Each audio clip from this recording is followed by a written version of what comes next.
My name is Sophia. I'm 30 now, but if you ask me to pinpoint the defining element of my childhood, the answer is simple. It was the unrelenting battle with my sister Madison. Just 1 year older, but it always felt like that year was a gulf I could never cross. Even as children, Madison had this unnerving habit. Whatever I did, she had to do it too. But better. Always better. I joined the basketball team. She joined too, pushing herself relentlessly, as though our family's reputation hung in the balance.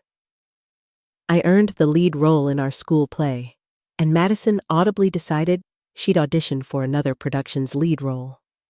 When she didn't get it, she cried loudly right in front of everyone, as if the world owed her something. No one who hasn't lived with Madison would believe me, but I can still see it.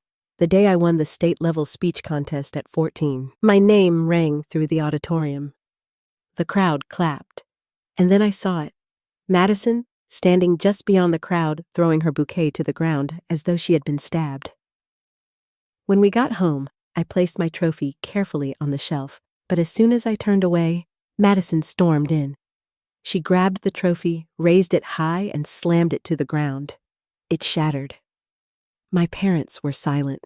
My mother, in stunned disbelief, couldn't find her voice. My father, always the disciplinarian, demanded Madison apologize. But she stood there, her eyes alive with seething fury. Then without a word, she fled to her room and locked the door. My parents sent her to therapy, hoping it would bring some relief, some control to the storm within her. But after a few obligatory sessions, she quit, claimed no one understood her. High school brought no respite. Madison's resentment toward me intensified. She stopped smashing my trophies, but the subtle cruelties were far worse. Every day before school, she'd tear me down with biting comments about my outfits, calling me a disaster in front of her friends. During class presentations, I could hear her sneering whispers as she leaned into her clique.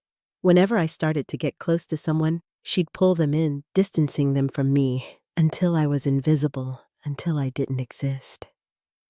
I've never craved the spotlight. I'd rather bury myself in books or lose myself in sketching at the library, far from the chaos of schoolyard gossip. But Madison, she needed to be at the center of it all. Always the star. It didn't matter how small my achievements were. They were threats to her.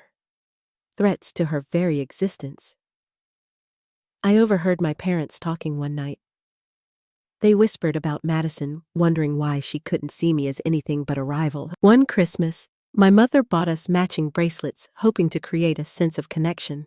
Madison tossed hers in the trash the very next day. The worst, though, came when I was 17. Our school held a science project competition, and I, after countless nights of work, earned second place in the state. It was the rare moment when I felt truly seen, when my effort was acknowledged. But Madison, she barely looked at the certificate I brought home, muttering something about how I probably just got lucky. I said nothing. What was there to say? I had learned long ago that silence was my safest option. That night, I heard rustling from the basement where I'd kept the certificate. When I went to investigate, I saw her, Madison trembling with rage, trying to tear it apart. The hatred in her eyes was palpable, as if I had stolen something precious from her. I quietly stepped back. In that moment, I realized something I hadn't wanted to admit before. This wouldn't end with trophies or certificates. No, one day, Madison's envy and bitterness would cut far deeper than anything a trophy could. It would wound in ways that time could never heal. In my senior year of high school, I found something that was just mine. A small corner of the world where I could breathe. I started a blog. Sophia's Gray Days was meant to be nothing more than a quiet space where I could post thoughts on school, family, and friends. I never expected anything from it. It was just for me, but soon I had thousands of views. Shops sent me products to review. I started making money, real money, not a lot, but enough to feel magical to a high schooler. My parents were thrilled and helped me open a savings account for college. And that's when Madison found out. The fury she unleashed that evening at dinner when she slammed her phone down on the table was something I had seen too many times before. "You mean people actually pay for that nonsense?" she spat. "You right. The world's really gone mad. I didn't say a word." I'd learned arguing with her was pointless. But a week later, she started her own blog, and that I realized was the beginning of something I couldn't yet fully understand. She named it Madison's Diary, a thinly veiled declaration that she would eclipse me in every way. In just a month, she had mimicked every detail of my blog. The layout, the way I added images, even the introductions to my product reviews. But there was one key difference. Madison didn't care about it. Not really. She wrote for an audience, not for herself, and everyone could see it. Her words were shallow, self-serving. She was chasing attention, and readers sensed the emptiness behind her posts. Meanwhile, my blog was growing slowly, steadily. Her blog, barely a ripple in the sea of content. When she began begging me to share her posts, I refused. That's when the attacks started. Passive-aggressive comments mocking Diggs' posts about how I was selfish. She posted them online, knowing full well the damage it could do. But I didn't bite. I learned long ago that feeding her anger only fueled it. The more I stayed quiet, the more she erupted. Then came the college admissions, the one moment that seemed destined to define us both. St. Clair, the Ivy League school our mother once attended. Madison applied there, and so did I. But my focus was only on St. Clair. I didn't even consider the other school she'd applied to. It was our school, and I wanted it more than anything. When Madison got her rejection letter, it was like the storm had broken. She smashed the table lamp in the living room, the glass shattering like my own heart, her frustration erupting in a loud, raw cry. I stood on the stairs, holding my own unopened acceptance letter, feeling like I had no right to celebrate in the wake of her fury. But that night, I handed it to my parents, asking them to break the news to Madison. They tried to be gentle, arranging a small family dinner. They thought she might share in the joy, but I should have known better. Madison froze when they told her. Then with a violent push, her chair toppled backward. She stood, her voice sharp and cold, cutting through the room. "There's no way Sophia got into St. Clair. You've got to be kidding me." My mother tried to explain my academic record, my passion, the holistic view the school took, but Madison's contempt was palpable. "She doesn't have what it takes. If I got rejected, she should have backed off." My father slammed his hand on the table. "Enough!" But Madison didn't argue. She just grabbed her coat and left, slamming the door behind her. The silence that followed felt suffocating. I sat alone in my room that night, staring at the letter, the dream that had been mine for so long. And yet, in the stillness of my room, it felt diminished. Not because I didn't want it, but because I knew it would never matter to Madison. She would never be happy for me. I left my parents' home the next week, stepping into St. Clair with a sense of hope and relief far away from Madison's shadow. There, I met Lucas. He was nothing like the men Madison flaunted. He wasn't loud or needy. He didn't crave attention.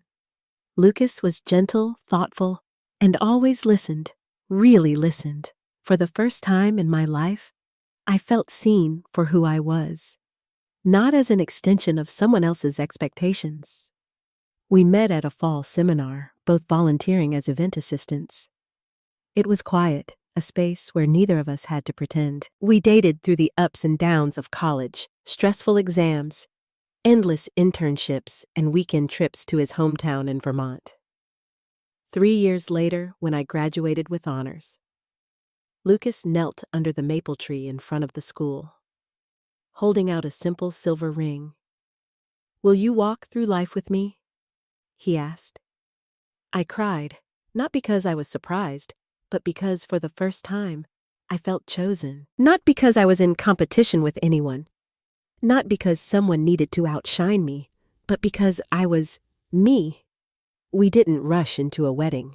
We both agreed that our careers should come first, and more importantly, I wanted something small, meaningful, nothing flashy. At the time, Madison was also engaged to Tyler, a successful banker. She showed off her engagement at every opportunity. I congratulated her, despite the distance between us. But when I heard about her proposal, all I received in return was a half-hearted smiley emoji. Life might have continued peacefully if not for what happened to Lucas's family. Ethan, his younger brother, was diagnosed with a terminal illness. The news hit like a thunderstorm. Ethan was so young, with so many dreams left unfinished. The pain in Lucas's family was unbearable. One night after we'd spent the evening at the hospital, Lucas took my hand. His voice trembled but was resolute. "I don't know how much time I have left with Ethan, but I know one thing. I don't want to wait another second to call you my wife." I looked into his eyes, tears welling up. In that moment, I realized that love doesn't have to be perfect. It just has to be real. I said, "Yes." We held a small ceremony in the backyard of Lucas's parents' home, just our families, a quiet affirmation of what truly mattered. A few close friends gathered at the front row with Ethan sitting in a wheelchair, his face thinner than before, but his eyes sparkled with joy. I didn't dwell on Madison while planning the wedding. I thought maybe naively that she'd understand, or at least show some sympathy considering the circumstances. But I was wrong. When my mom told her I was engaged and that the wedding would happen in 2 weeks, Madison's voice cut through the phone like a blade. "Well, that's no surprise. You've always loved stealing the spotlight from me." I tried to stay calm, explaining Ethan's condition, Lucas's wishes. But Madison wouldn't listen. She screamed at me, accusing me of using someone else's tragedy as an excuse to marry before her. "I'll never forgive you," she hissed. "From now on, don't consider us sisters." And with that, the phone went silent. I stood there, phone still clutched in my hand, my heart heavy. A part of me ached even after everything. I had hoped foolishly, it seemed, for some sort of reconciliation one day. But a larger part of me, the part that had spent years in the shadows of Madison's chaos, just felt relief. Lucas and I were married quietly, but it was sweet. The kind of love I had never thought I'd find, especially not in the wake of so much pain. Ethan's loss left a deep scar, but we leaned on each other, finding solace in the small things. And then a year later, when I told Lucas I was pregnant, he held me so tightly, tears slipping down his face. It was the first truly joyful moment in a long time. After so many gray days, I named our daughter Aurora because I believed she would bring light back into our lives. Pregnancy was rough. Severe morning sickness, constant fatigue. I often felt like I was drowning in a storm. Lucas was stressed with a new job, but he was there every doctor's appointment, every late-night run for pickles and ice cream, preparing everything for the baby. And though I couldn't shake the feeling that something was still missing, I told myself that if we could just get through this, things would get better. The night I went into labor, everything happened so fast, I wasn't ready. I called Lucas, but he didn't pick up. I texted him, called again. When the pain became unbearable, I asked my mom to take me to the hospital. Through each wave of agony, I clutched my phone, praying Lucas would show up. My parents took turns comforting me, but the pit of dread in my chest kept expanding, icy and cold. As I lay there, in that sterile hospital bed, drenched in sweat, another contraction hit. My phone buzzed. My mom grabbed it, and I saw her face freeze, her expression faltering for just a second before she handed it to me. I knew then, in that one moment, that something was terribly wrong. I snatched the phone. On the screen was a message from Madison, along with a photo Lucas and Madison together. In bed, bare and shameless. The words underneath the photo were sharp, cruel. Happy motherhood. Sophia. He's mine now.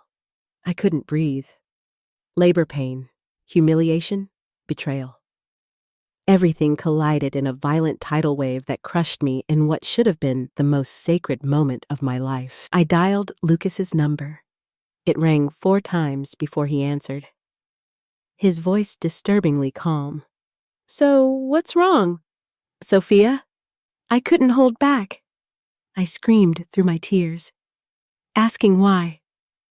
Asking how long he'd been betraying me. For a long moment, he was silent. Then he sighed, as if this conversation was just another burden he had to unload. I'm sorry, but Madison was there when you weren't. It started after Ethan's funeral. I felt empty, and she understood I couldn't process his words. Madison, who had been my rival since the moment I could remember, had taken my husband. I dropped the phone. The world shattered around me into a million sharp, silent pieces. Aurora was born then. In that instant when my heart was being torn apart, I cried through the delivery, not only from physical pain, but from the realization that the dream I'd worked so hard to build had been stolen. But when the nurse laid my daughter on my chest, and I looked into her clear, innocent eyes, I swore, with everything left in me, that I would not let this betrayal destroy my life. I would rise for her, for myself. Once I recovered, I wasted no time cutting ties with the past. I packed up my things and moved back in with my parents. I hired a lawyer. I was ready to fight for custody, for freedom, for a future, without the toxic shadows of Madison and Lucas looming over me. The day I walked into that lawyer's office holding Aurora in a soft blanket, I filed for divorce. I made a promise to myself, then I would fight for my daughter, for us, and I would never ever let them steal my peace again. At first, Lucas acted cooperative. He agreed to everything on the surface. But when he learned I was seeking full custody and limited visitation, he fought back in the meetings. He claimed he loved his daughter and deserved equal rights. But the evidence I had, the messages, the photos, the witness statements proved his betrayal beyond any doubt. It crushed any hope he had of regaining control. The divorce trial moved quicker than I expected. The judge granted me full custody, and Lucas was given supervised visitation only. He was also ordered to pay child support monthly in accordance with the agreement. I remember that day as clearly as if it were yesterday. When the judge read the final ruling, I held Aurora's tiny hand, and my heart was split between relief and sorrow. I had never wanted it to come to this. I had hoped in the deepest parts of me that forgiveness would repair the wounds. But some things, some wounds, no matter how much you wish to forgive, can never be healed. When my family learned about Madison's betrayal, their reactions were swift and harsh. No one wanted anything to do with her. My father, the one who'd always remained calm, stood before everyone and declared that Madison was no longer part of the family. My mother, tears streaming down her face, nodded in silent agreement. Not long after my parents officially updated their wills, Madison's name was removed completely. No inheritance, no claim to any family assets. Even Aunt Ellie, who had once adored Madison as her own, said she could never forgive her for what she had done. I wasn't there when they made that decision. When my mom called to tell me, I listened quietly. I could hear the weight in her voice, the sadness of it all. Part of me felt a pang of grief. Madison was still my sister, my blood. But the other part, the part that had survived too much, knew it was necessary. It was for the protection of Aurora, for my own peace. As for Lucas, After the court ruling, he did the bare minimum. He paid child support on time every month, but no more than that. He disappeared from Aurora's life. The few supervised visits he attended were cold, sterile. Aurora, too young to understand, would look at him like he was a stranger. I once hoped that seeing her might change him, but every time he sat there in silence, asking a few awkward questions, then leaving as if he were an outsider, fulfilling an obligation. Aurora grew up in the arms of those who loved her without condition. My parents became my greatest support, helping care for her in every way. On weekends, Grandpa sang her songs and Grandma showed her how to fold animals out of paper. And some nights after I tucked Aurora into bed, I sat alone in the living room. The soft yellow light would cast long shadows on the empty walls, and I'd think about everything, the past Madison, Lucas, and wonder if they ever regretted it. Does Madison ever think about what we once had? Does she feel any remorse for what she did to me? But then I'd glance over at Aurora's peaceful face, hear her soft breathing as she slept, and I'd know the past no longer mattered. Then, one autumn afternoon, just after picking Aurora up from daycare, my phone rang. An unknown number flashed on the screen. For a moment, I hesitated, but something inside urged me to answer. The voice on the other end sent chills down my spine. "Sophia, it's me, Madison. Please don't hang up." Her voice was trembling, fragile, as if she was standing on the edge of something. I gripped the phone tightly. Every muscle in my body tensed. The world seemed to freeze in that moment. I took a deep breath, keeping my tone even. "What could you possibly have left to say to me?" I asked, my voice controlled, but the fury simmered just beneath Madison didn't answer immediately. All I could hear was the sound of her quiet sobs, as though she was drowning in her own emotions. Then finally, she spoke. "I'm pregnant. It's Lucas's child." My heart clenched. I thought I'd endured enough pain that nothing else could break me. But hearing that Madison, who had already betrayed me so cruelly, was now carrying Lucas's child, it felt like the ground had been ripped from under me. I felt my body turn cold, as if time had stopped in the quiet of my small home. My grip tightened around the phone, my lips pressed together to stay composed. My voice came out icy controlled. "And why are you calling me?" Madison broke down. Her sobs echoed through the line, raw and desperate. "Lucas doesn't want the baby. He told me to get rid of it. He doesn't care. I have no one. Sophia, Mom and Dad cut me off. The whole family turned their backs. You're all I have left." I held Aurora close, feeling her small body warm against my chest. A wave of conflicting emotions flooded me. Part of me wanted to scream, to release all the pain, rage, and humiliation that had built up over the months. But I knew better. Every word I spoke would only feed into her manipulation. She didn't deserve my energy. I exhaled slowly, my voice cutting through the silence like ice. "You made your choice the day you sent me that picture, and now you'll have to live with it."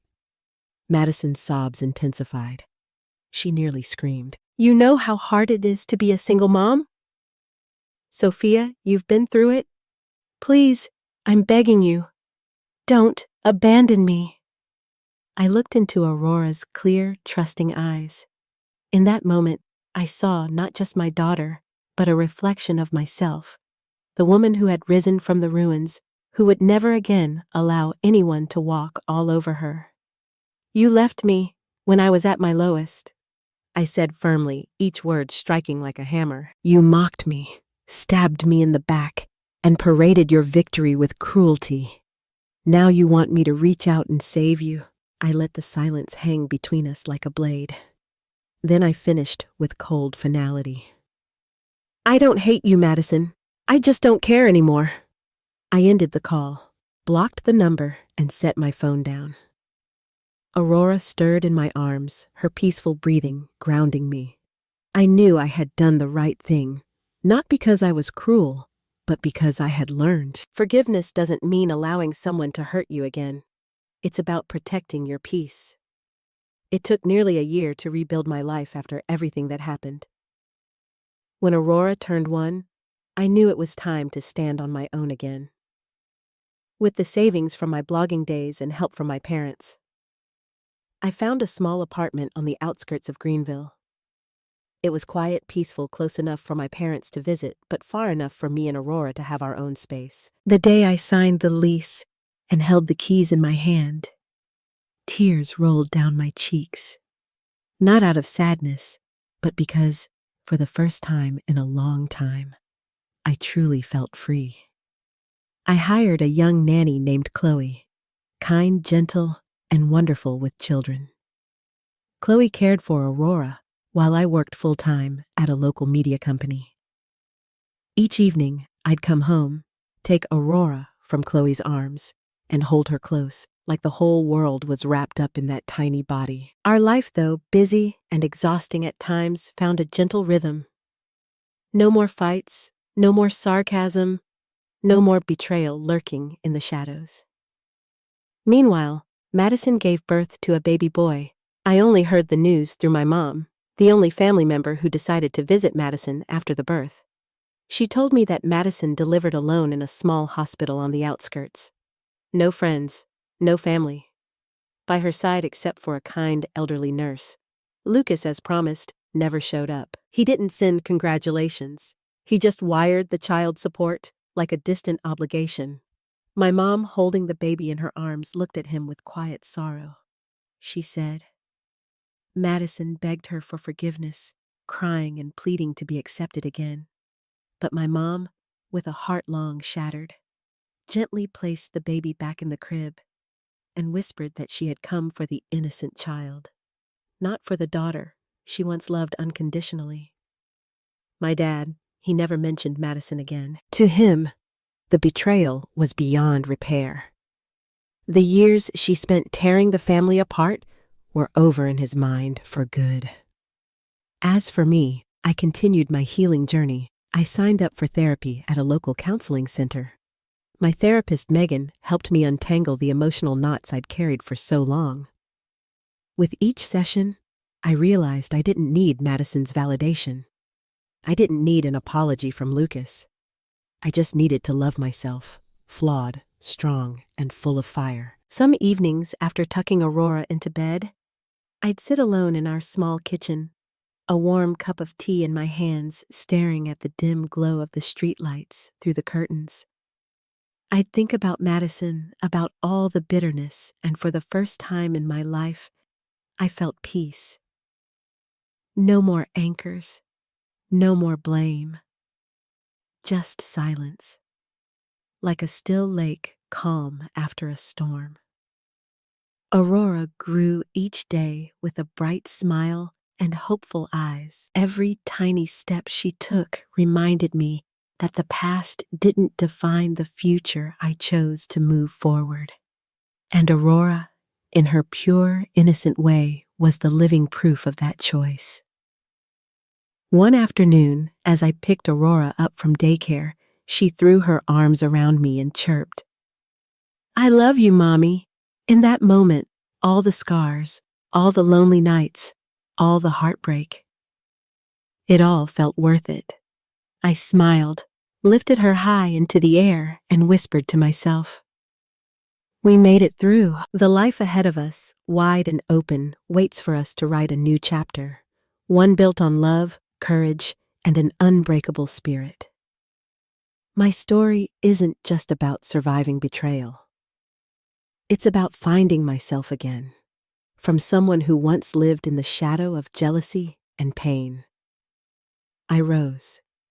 I stood up for my daughter and for my own heart. Losing so much taught me that not everyone with the title of family knows how to love. But it also showed me how to build a new life, one shaped by self-respect, bravery, and the purest love of all the love I give Aurora every single day. What do you think about the choice I made in this story? Was I too harsh? Or was that the only way to protect myself and Aurora? Share your thoughts below. And don't forget to follow the channel for more powerful family stories like this one.